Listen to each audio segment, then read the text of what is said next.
Si vous voulez créer un nouveau champ, vous pouvez aller au menu et sélectionner directement les champs et faire des changements. Dans l'écran principal, vous pouvez déjà empêcher de faire un nouveau champ. C'est aussi possible de premièrement sélectionner le producteur. Vous sélectionnez les producteurs. Dans les listes, vous choisissez le producteur pour quand c'est nécessaire de faire un champ. Dans les catégories des champs, vous pouvez activer faire des changements.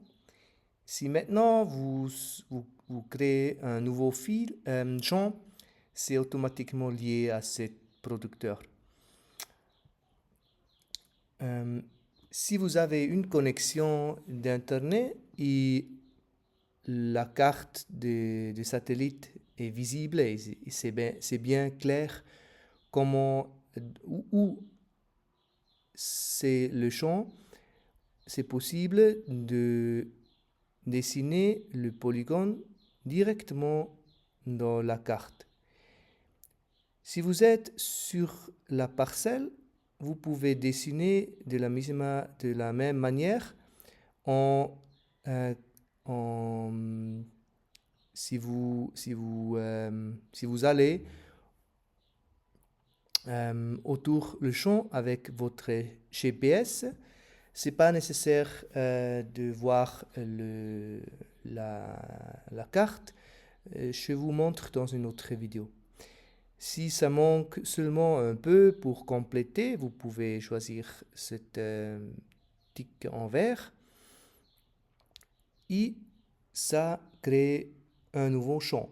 On peut déjà voir, on a le nombre de producteurs, la taille de la parcelle, c'est enregistré automatiquement. Vous pouvez télécharger des photos des références, comment se présente le champ devant les interventions. Vous pouvez choisir des photos de la galerie de votre cellulaire. Si vous avez besoin de faire une certification, vous pouvez choisir oui et continuer avec cet détail. Sinon, vous pouvez garder cette champ et on peut voir c'est marqué en bleu. Ça signifie qu'on n'a pas une couleur de qualification.